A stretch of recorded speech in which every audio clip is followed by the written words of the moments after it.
अस्सलाम वालेकुम dear students, class 7 subject science chapter number 2। आज हमने स्टार्ट करना है ट्रांसपोर्ट सिस्टम।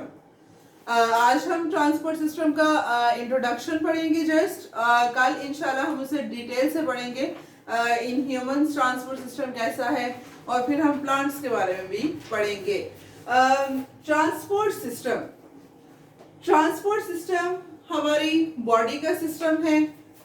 किस तरह से ट्रांसपोर्ट, जैसा आपको पता है कि आपने सुना होगा कि अब जो है वो ट्रांसपोर्ट सिस्टम खुल गया है।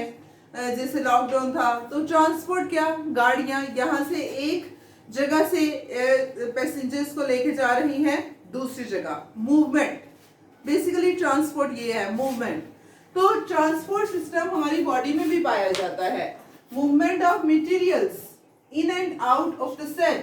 हमारी जो ऑर्गेनिजम्स हैं, ऑर्गेनिजम्स की बॉडी में जो सेल प्रेजेंट है, उन सेल्स के अंदर बाहर से अंदर मटेरियल की मूवमेंट और अंदर से बाहर जो मटेरियल्स की मूवमेंट हो रही है, वाटर की मूवमेंट हो रही है, सॉल्ट की मूवमेंट हो रही है, ब्लड हमारी पूरी बॉडी में ट्रांसपोर्ट हो रहा है, न्यूट्रिएंट्स हैं वो पूरी बॉडी को जा रहे हैं, कार्बन डाइऑक्साइड है, ऑक्सीजन है, उनकी ट्रांसपोर्ट हो रही है, मूवमेंट हो रही है। तो वो जिस सिस्टम के जरिए हो रही है उसको हम कहते हैं transport system. Transport system, movement of materials in and out of the cell, के सेल के अंदर और बाहर जो मूवमेंट है मटेरियल्स की। मटेरियल्स हमारे पास, अब जैसा हम अगर हम ट्रांसपोर्ट सिस्टम हमारे जहन में आए तो हमारे जहन में जस्ट ब्लड आएगा कि ब्लड की जो ट्रांसपोर्ट हो रही है। तो नॉट जस्ट ब्लड, बस ब्लड की ट्रांसपोर्ट तो हमारी पूरी बॉडी में नहीं हो रही ना। हम फूड खा रहे हैं, फूड के अंदर there are many nutrients are present. अब वो न्यूट्रिएंट्स हमारी पूरी बॉडी को ट्रांसपोर्ट हो रहे हैं, वो ब्लड के जरिए रहे हैं, मीडियम ब्लड है। उसके अलावा हमारे लंग्स हैं वो ऑक्सीजन ट्रांसपोर्ट कर रहे हैं, हमारे ब्लड को मूव कर रहे हैं, ब्लड के अंदर oxygen, that is also transport. उसके अलावा हम ड्रग्स, मेडिसिन ले रहे हैं, मेडिसिन खाते हैं, डिस्प्रिन खा रहे हैं, सर में दर्द हो रही है, दर्द सर में हो रही है, खा तो जाहिर है हम मुंह से रहे हैं, अब वो ब्लड के जरिए जाएगी हमारे सर में, दैट इज ट्रांसपोर्ट। तो ट्रांसपोर्ट हमारी बॉडी में बहुत सारे जो है वो सॉल्ट की, वाटर की, ब्लड की, फ्लूइड्स की पूरी बॉडी में ट्रांसपोर्ट हो रही है। तो ये है ट्रांसपोर्ट सिस्टम कि जो पूरी बॉडी में हमारी जो हमें चीज चाहिए जिंदा रहने के लिए, हमारे बॉडी टेम्परेचर को नॉर्मल रखने के लिए, हमें बीमारियों से बचाने के लिए, जैसे हमारा खून है, ब्लड है, तो वो गर्दिश कर रहा है, वो सर्कुलेट कर रहा है हमारी पूरी बॉडी में। अगर वो ब्लड रुक जाए एक जगह पर या बॉडी के किसी भी हिस्से में खून रुक जाता है तो वहाँ पे जैसा आपको पता है कि वहाँ का फिर ना तो उस हिस्से का टेम्परेचर नॉर्मल रहता है और ना उस हिस्से की मूवमेंट नॉर्मल रहती है, फिर हम डिस्टर्ब हो जाते हैं। तो ये ट्रांसपोर्ट सिस्टम है बेसिकली। ट्रांसपोर्ट सिस्टम एनिमल्स में अलग है। एनिमल्स या ह्यूमंस की अगर हम बात करें उनमें ये अलग है। और अगर हम प्लांट्स की बात करें, प्लांट्स में भी तो ट्रांसपोर्ट हो रही है।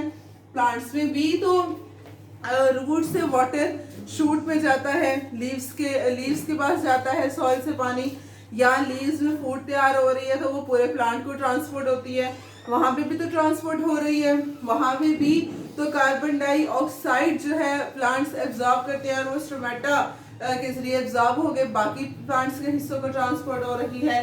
तो इस तरह से ट्रांसपोर्ट सिस्टम ह्यूमंस में और प्लांट्स में दोनों में पाया जाता है, लेकिन अलग अलग है।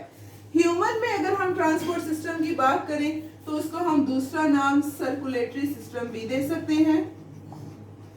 सर्कुलेटरी सिस्टम इस वजह से क्योंकि सर्कुलेटरी सिस्टम ही ऐसा सिस्टम है जिसके जरिए हमारी बॉडी के मुख्तलिफ हिस्सों को, डिफरेंट पार्ट्स को, न्यूट्रिएंट्स, मेडिसिन जो हम खा रहे हैं, न्यूट्रिएंट्स हैं, फूड, वाटर है, साल्ट है, वो बॉडी के डिफरेंट हिस्सों को इस सिस्टम के जरिए ही पहुंचना होता है कि जो हम न्यूट्रिएंट खा रहे हैं वो ब्लड में मिक्स होते हैं, एब्जॉर्ब ब्लड करता है उनको, ब्लड में मिक्स होके फिर वो हमारी बॉडी को पहुंचते हैं।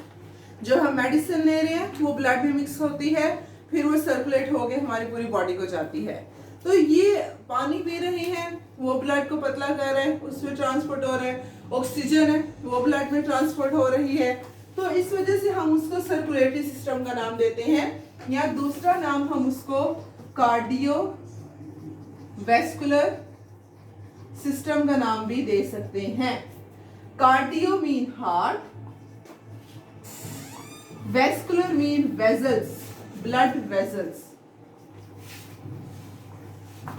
कार्डियोवैस्कुलर सिस्टम कि हार्ट है, हार्ट हमारे ब्लड को पंप करता है और ब्लड वेजल्स में भेजता है, खून की नालियां, और फिर वो खून की नालियां हमारी पूरी बॉडी को ब्लड दे रही हैं। बिल्कुल हम कार्डियोवैस्कुलर सिस्टम की तो बिल्कुल एग्जाम्पल अपने घर वाली ले सकते हैं कि जैसे घर है, घर में पंप लगा हुआ है, वाटर पंप। अब वो वाटर पंप पूरे घर को पानी दे रहा है। पानी किन के जरिए दिया जा रहा है? पाइप्स के जरिए। अब जो पाइप्स हैं उनको हम कह लें ब्लड वेसल्स। हमारी बॉडी के अंदर जो ब्लड वेसल्स हैं उनको हम पाइप कह लें, और जो हार्ट है उसको हम पंप कह लें कि जैसे घर में पंप है तो वो पानी दे रहा है पाइप को, इसी तरह से हार्ट है तो वो पानी देगा, पंप काम नहीं करेगा, पाइप में पानी नहीं आएगा, और यही हिसाब है। और बाकी जो हमारे ऑर्गन्स हैं वो आप कह लें कि टैप्स हैं कि जैसे उनको पानी मिल रहा है उनको हम खोलेंगे, तो वो हमारे पास ये पूरा कार्डियोवैस्कुलर सिस्टम हमारी, हम ये इस तरह से इसको एग्जाम्पल को समझ सकते हैं ठीक तरह से कि हार्ट ब्लड देता है ब्लड वेसल्स को, फिर वो ब्लड वेसल्स डिफरेंट ऑर्गन्स को ब्लड सप्लाई करती हैं, और उस ब्लड में ही होता है हमारे पास न्यूट्रिएंट्स, हमारी जो वाटर है, साल्ट है, ग्लूकोज है, everything that we need to live a life, to live और नॉर्मल लाइफ, वो सारा कुछ उस ब्लड में होता है। तो ये है ट्रांसपोर्ट सिस्टम। उसको दूसरा नाम हम सर्कुलेटरी और कार्डियोवैस्कुलर सिस्टम का भी नाम दे सकते हैं। कल हम कंपोनेंट्स पढ़ेंगे सर्कुलेटरी सिस्टम के। कंपोनेंट्स कौन से हैं? वैसे मैंने आपको बता दी हैं, हार्ट और ब्लड वैसे सर्कुलेटरी सिस्टम का इंपॉर्टेंट कंपोनेंट है, जिसके बगैर हमारा सर्कुलेटरी सिस्टम, हमारा cardiovascular system and even that हमारा ट्रांसपोर्ट सिस्टम भी नहीं चल सकता। तो कल हम इंशाल्लाह इसको डिटेल से पढ़ेंगे कि हार्ट का स्ट्रक्चर कैसा होता है, इसका फंक्शन कैसा होता है। आज के लिए यही इंट्रोडक्शन ही काफ़ी है। Thank you so much.